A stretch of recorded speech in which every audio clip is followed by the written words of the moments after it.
Subscribe करंतु Odia YouTube channel ई farming Odisha को एवं पाखरे थिबा बेल आइकन को प्रेस करंतु लेटेस्ट अपडेट वीडियो सबुटु प्रथमे देखिबा पाई। नमस्कार दर्शक बंधु मु प्रशांत आपण मानक पुणी थे स्वागत करुच्ची ओडिशार नंबर 1 फार्मिंग चैनल ई फार्मिंग ओडिशा को। दर्शक बंधु जेमिति कि आपण माने जानिथिबे अर्थमंत्री पीयूष गोयल 2019-20 वर्ष पई संसद रे तांकर बजेट उपस्थापन करि सारचंती। एई बजेट रे मोदी सरकार कृषक माननकु उत्साहित करिबा पई किछि नुवा योजना नै आछंती। तेणु यही बजेट रे कृषक माननकु पई कोन कोन सबु नुवा योजना रहिछि समस्त तथ्य जानिबा पई भिडियोटी को प्रथम शेष पर्यंत देखंतु। तेबे दर्शक बंधु आ डेरी न करी सीधा चलु जिबा टॉपिक उपरकू।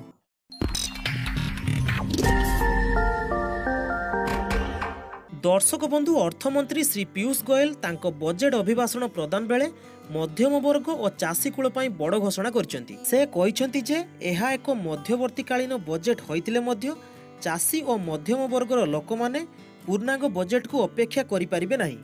तेणु सेमानक पई जुगान्तकारी कल्याणमूलक पदक्षेप केंद्र सरकार घोषणा करचंती। चाषी मानकु सर्वनिम्न आय प्रदान पई एक ऐतिहासिक कार्यक्रम प्रधानमंत्री किसान सम्मान निधि बा प्रधानमंत्री किसान योजना घोषणा करचंती। एही कार्यक्रम अधीन रे 2 हेक्टर पर्यंत जमी थिबा छोट एवं नाममात्र चाषी को वार्षिक 6000 टंका जोगाई दिया जिवो। एहाकु 2000 टंका करी 3टी किस्ती सेमानक बैंक खाता को सीधा सड़क पठाई दिया जिवो। दर्शक बंधु एठारे आमे गोटिए कथा कहि रखिया पई चाहूछु जे प्रधानमंत्री किसान सम्मान निधि योजनार संपूर्ण विवरणीर वीडियो आमे पूर्वरु बनै सारिछु। आपण जदि एपर्यंत से वीडियो को देखि नाहंती ताहाले ऊपर थिबा आई बटन को क्लिक करी देखि परिबे अथवा आम चैनल भितर को जाई देखि परिबे। दर्शक बंधु आपण माने बहुत मात्रा रे हमकु कमेंट एवं मेसेज द्वारा पचारुचंती कि एही प्रधानमंत्री किसान सम्मान निधि योजना रे अंतर्भुक्त हेबा पई कोन करिया पई पड़िबो एवं केमिति आवेदन करिया पई पड़िबो। तेणु एठारे आमे आपण मानकु जणाई रखिबु जे वर्तमान पर्यंत केंद्र सरकार कोनोसी तथ्य देई नाहंती कि केमिति एही योजना रे लोक माने शामिल होई परिबे। आशा करूछु लोक माने केमिति एही योजना रे शामिल होई परिबे से विषय खूब शीघ्र केंद्र सरकार तथ्य प्रदान करिवे एवं आमे मध्ये आपण मानक पई खूब शीघ्र एही योजना विषय अधिक तथ्य नेइकी आसिबु। दर्शक बंधु चाषी मानक आय द्विगुणित करने लक्ष्य रे अर्थमंत्री आउ केतेक वास्तववादी पदक्षेप मध्य घोषणा करछंती। श्री गोयल कहिसंती जे चाषी मानक पई रिहाती हस्तक्षेप योजना अधीन रे सुध रिहाती 2 गुण करा जिवो।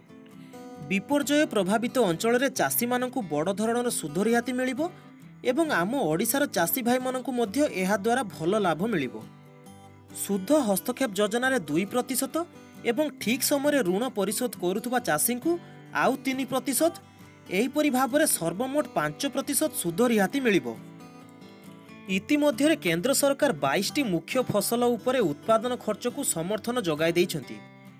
2018-19 आर्थिक वर्ष रे कृषि ऋण परिमाण धार्य लक्ष्य ठारू वृद्धि पाई 11.68 लक्ष कोटी टंका पहुंचीबो बोली अर्थमंत्री कहिथिले। चाषी मानकर आय को 2 गुणित करबा उपाय स्वरूप चलित बजेट रे मत्स्य और पशुपालन उद्योगी को अधिक प्रोत्साहन दिया जाइछि। देश रे प्रथम थर पई मत्स्य चाष विभाग गठन सकाशे अर्थमंत्री एक प्रस्ताव घोषणा करछंती। मत्स्य और पशुपालन लागि चाषी को 2% सुध रिहाती देबा को घोषणा करछंती। सेहीपरि भाबरे राष्ट्रीय गोकुल मिशन लागि 2019-20 आर्थिक वर्ष सकाशे 750 कोटी टंकार बजेट घोषणा करा जायथिबा बेले देशीय प्रजातिर गाई संरक्षण लागि राष्ट्रीय कामधेनु आयोग गठनर प्रस्ताव रखा जायछि। एही योजना विषय अधिक विवरण जानिबा पई आम चैनल टी को सब्सक्राइब करंतु एवं पाखरे थिबा बेल आइकन को प्रेस करंतु जा फल रे आमे अपलोड करथुबा समस्त वीडियो आपण सर्वप्रथमे पाई परिबे। दर्शक बंधु आशा करूछु आज भिडियोटी आपन किछि नुवा जिंस जानिबा पई मिलिथिबो। जदि आपनको हमर भिडियोटी भल लागिछि ताले भिडियोटी को लाइक करंतु एवं सांग मानक सहित शेयर करंतु।